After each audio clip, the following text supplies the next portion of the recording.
स्मृति की चीजें हैं।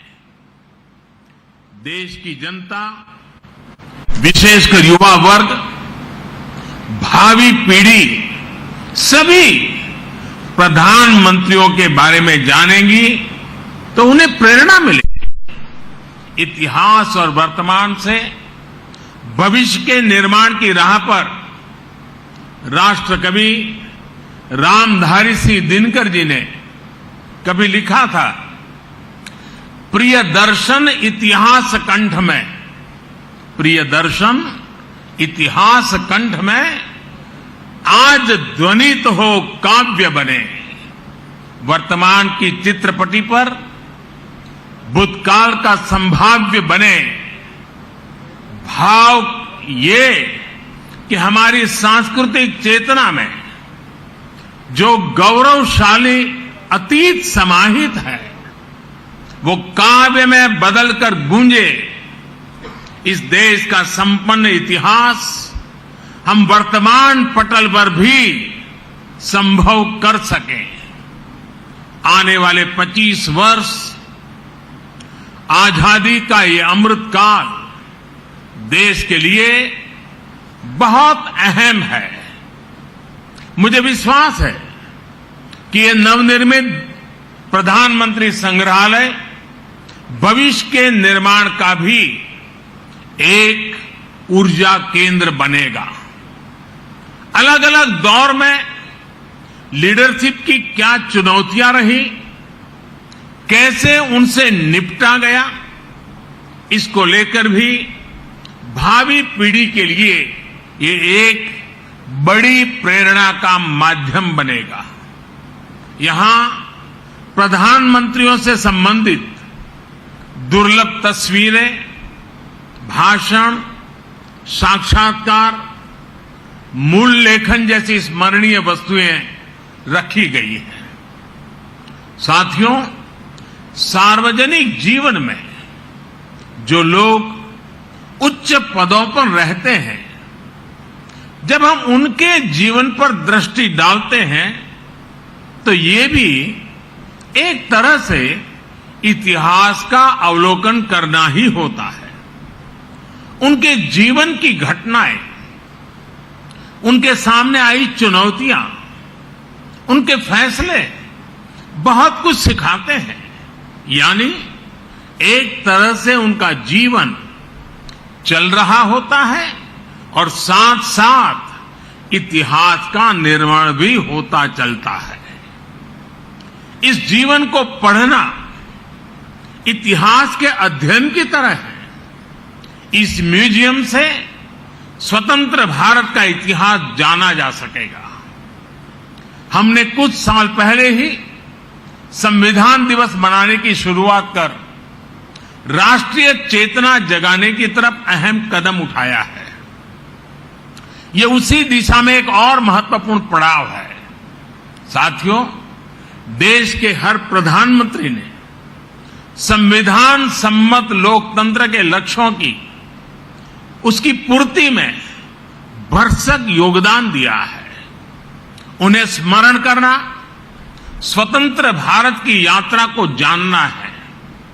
यहां आने वाले लोग देश के पूर्व प्रधानमंत्रियों के योगदान से रूबरू होंगे। उनकी पृष्ठभूमि, उनके संघर्ष, सृजन को जानेंगे। भावी पीढ़ी को ये भी सीख मिलेगी कि हमारे लोकतांत्रिक देश में किस किस पृष्ठभूमि से आकर अलग अलग प्रधानमंत्री बनते रहे। ये हम भारतवासियों के लिए बहुत गौरव की बात है कि हमारे ज्यादातर प्रधानमंत्री बहुत ही साधारण परिवार से रहे। सुदूर देहात से आकर, एकदम गरीब परिवार से आकर, किसान परिवार से आकर भी प्रधानमंत्री पद पर पहुंचना भारतीय लोकतंत्र की महान परंपराओं के प्रति विश्वास को दृढ़ करता है। ये देश को, युवाओं को भी विश्वास देता है कि भारत की लोकतांत्रिक व्यवस्था में सामान्य परिवार में जन्म लाने वाला व्यक्ति भी शीर्षतम पदों पर पहुंच सकता है। साथियों, इस संग्रहालय में जितना अतीत है उतना ही भविष्य भी है। यह संग्रहालय देश के लोगों को बीते समय की यात्रा करवाते हुए नई दिशा, नए रूप में भारत की विकास यात्रा पर ले जाएगा। एक ऐसी यात्रा जहां पर आप एक नए भारत के सपने को प्रगति के पथ पर आगे बढ़ते हुए निकट से देख सकेंगे। इस बिल्डिंग में 40 से अधिक गैलरियां हैं और लगभग 4000 लोगों के एक साथ भ्रमण की व्यवस्था है। वर्चुअल रियलिटी, रोबोट्स और दूसरी आधुनिक टेक्नोलॉजी के माध्यम से तेजी से बदल रहे भारत की तस्वीर ये संग्रहालय दुनिया को दिखाएगा। ये टेक्नोलॉजी के माध्यम से ऐसा अनुभव देगा जैसे हम वाकई उसी दौर में जी रहे हैं। उन्हीं प्रधानमंत्रियों के साथ सेल्फी ले रहे हैं, उनसे संवाद कर रहे हैं। साथियों, हमें अपने युवा साथियों को इस म्यूजियम में आने के लिए अधिक से अधिक प्रोत्साहित करना चाहिए। ये म्यूजियम उनके अनुभवों को और विस्तार देगा। हमारे युवा सक्षम है और उनमें देश को नई ऊंचाइयों तक ले जाने की क्षमता है। वे अपने देश के बारे में, स्वतंत्र भारत के महत्वपूर्ण अवसरों के बारे में जितना अधिक जानेंगे, समझेंगे, उतना ही वो सटीक फैसले लेने में सक्षम भी बनेंगे। ये संग्रहालय आने वाली पीढ़ियों के लिए ज्ञान का, विचार का, अनुभवों का एक द्वार खोलने का काम करेगा। यहां आकर उन्हें जो जानकारी मिलेगी, जिन तथ्यों से वो परिचित होंगे, वो उन्हें भविष्य के निर्णय लेने में मदद करेगी। इतिहास के जो विद्यार्थी रिसर्च करना चाहते हैं, उन्हें भी यहां आकर बहुत लाभ होगा। साथियों, भारत लोकतंत्र की जननी है, मदर ऑफ डेमोक्रेसी है। भारत के लोकतंत्र की बड़ी विशेषता ये भी है कि समय के साथ इसमें निरंतर बदलाव आता रहा है। हर युग में, हर पीढ़ी में लोकतंत्र को और आधुनिक बनाने और अधिक सशक्त करने का निरंतर प्रयास हुआ है। समय के साथ जिस तरह कई बार समाज में कुछ कमियां गर कर जाती हैं, वैसे ही लोकतंत्र के सामने भी समय समय पर चुनौतियां आती रही हैं। इन कमियों को दूर करते रहना, खुद को परिष्कृत करते रहना भारतीय लोकतंत्र की खूबी है और इसमें हर किसी ने अपना योगदान दिया है। एकाध दो अफवाह छोड़ दें तो हमारे यहां लोकतंत्र को लोकतांत्रिक तरीके से मजबूत करने की गौरवशाली परंपरा रही है। इतिहास इसलिए हमारा भी ये दायित्व है कि अपने प्रयासों से हम लोकतंत्र को और ज्यादा मजबूत करते रहें। आज जो भी चुनौतियां हमारे लोकतंत्र के सामने हैं, समय के साथ जो भी कमियां गर कर गई हैं, उन्हें दूर करते हुए हम आगे बढ़ें। ये लोकतंत्र की भी इससे हमसे अपेक्षा है और देश की भी हम सभी से अपेक्षा है। आज का यह ऐतिहासिक अवसर लोकतंत्र को सशक्त और समृद्ध करने के संकल्प को दोहराने का भी एक बेहतरीन अवसर है। हमारे भारत में विभिन्न विचारों, विभिन्न परंपराओं का समावेश होता रहा है और हमारा लोकतंत्र हमें ये बात सिखाता है कि कोई एक विचार ही उत्तम हो ये जरूरी नहीं है। हम तो उस सभ्यता से पले बड़े हैं जिसमें कहा जाता है आनो भद्राः कृतवो यन्तु विश्वतः, यानी हर तरफ से नेक विचार हमारे पास आए। हमारा लोकतंत्र हमें प्रेरणा देता है नवीनता को स्वीकारने की, नए विचारों को स्वीकारने की। प्रधानमंत्री संग्रहालय में आने वाले लोगों को लोकतंत्र की इस ताकत के भी दर्शन होंगे।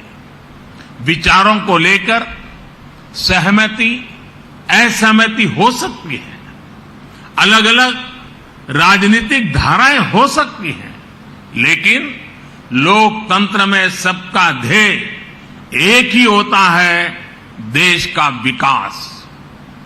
इसलिए ये म्यूजियम सिर्फ प्रधानमंत्रियों की उपलब्धियां, उनके योगदान तक सीमित नहीं है।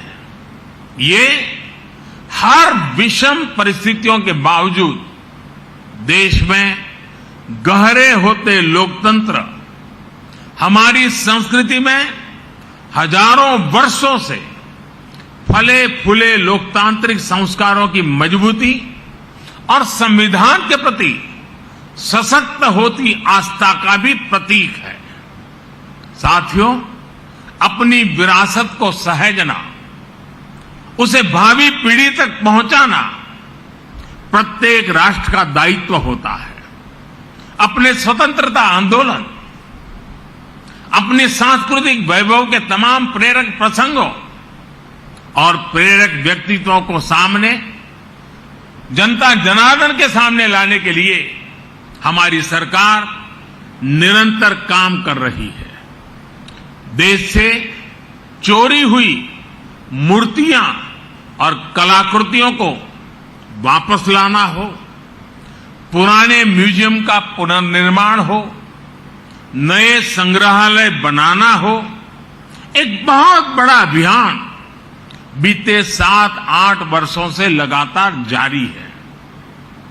और इन प्रयासों के पीछे एक और बड़ा मकसद है।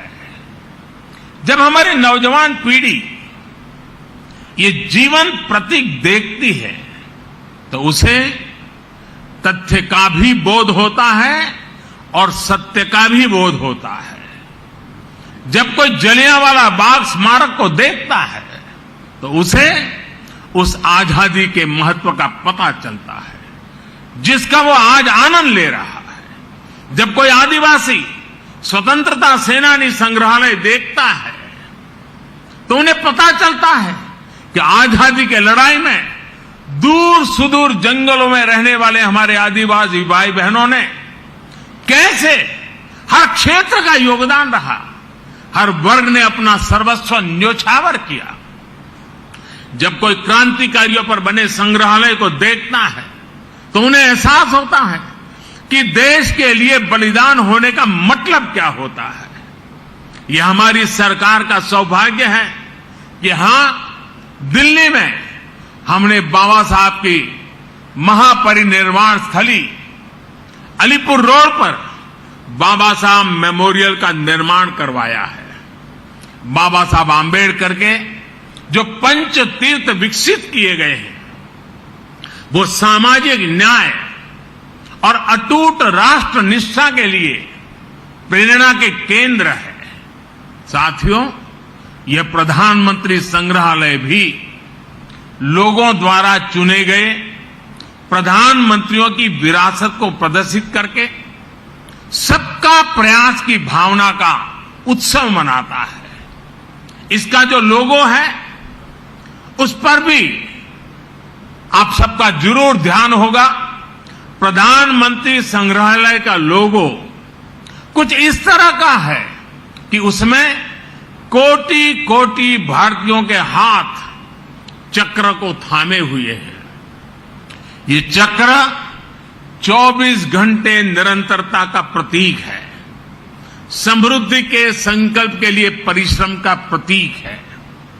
यही वो प्रण है, यही तो वो चेतना है, यही वो ताकत है जो आने वाले 25 वर्षों में भारत के विकास को परिभाषित करने वाली है। साथियों, भारत के इतिहास की महानता से, भारत के समृद्धि काल से हम सभी परिचित रहे हैं। हमें इसका हमेशा बहुत गर्व भी रहा है। भारत की विरासत से और भारत के वर्तमान से विश्व सही रूप में परिचित हो, ये भी उतना ही आवश्यक है। आज जब एक नया वर्ल्ड ऑर्डर उभर रहा है, विश्व भारत को एक आशा और विश्वास भरी नजरों से देख रहा है, तो भारत को भी हर पल नई ऊंचाई पर पहुंचने के लिए अपने प्रयास बढ़ाने होंगे। और ऐसे समय में आजादी के बाद के ये 75 वर्ष, भारत के प्रधानमंत्रियों का कार्यकाल, ये प्रधानमंत्री संग्रहालय हमें निरंतर प्रेरणा देगा। ये संग्रहालय हमारे भीतर भारत के लिए बड़े संकल्पों का बीज बोने का सामर्थ्य रखता है। ये संग्रहालय भारत के भविष्य को बनाने वाले युवाओं में कुछ कर गुजरने की भावना पैदा करेगा। आने वाले समय में यहां जो भी नाम जुड़ेंगे, उनके जो भी काम जुड़ेंगे, उनमें हम सभी एक विकसित भारत के सपने को साकार होने का सुकून ढूंढ पाएंगे। इसके लिए आज मेहनत करने का समय है। आजादी का यह अमृतकाल एकजुट, एकनिष्ठ प्रयासों का है। देशवासियों से मेरा आग्रह है कि आप खुद भी आएं और अपने बच्चों को भी इस म्यूजियम का दर्शन कराने जरूर लाएं। इसी आमंत्रण के साथ, इसी आग्रह के साथ एक बार फिर प्रधानमंत्री संग्रहालय की बहुत बहुत बधाई देता हूं। धन्यवाद। बहुत बहुत धन्यवाद नरेंद्र मोदी को, जिन्होंने आज दिल्ली के 3 मूर्ति भवन में प्रधानमंत्री संग्रहालय का उद्घाटन किया और उसके बाद सबसे पहला टिकट भी खरीदा और फिर झलक लेने के लिए अंदर गए। प्रधानमंत्री संग्रहालय में अब तक के सभी प्रधानमंत्रियों के कार्यों का प्रदर्शन होगा। पहले इसे नेहरू संग्रहालय भवन के नाम से जाना जाता था।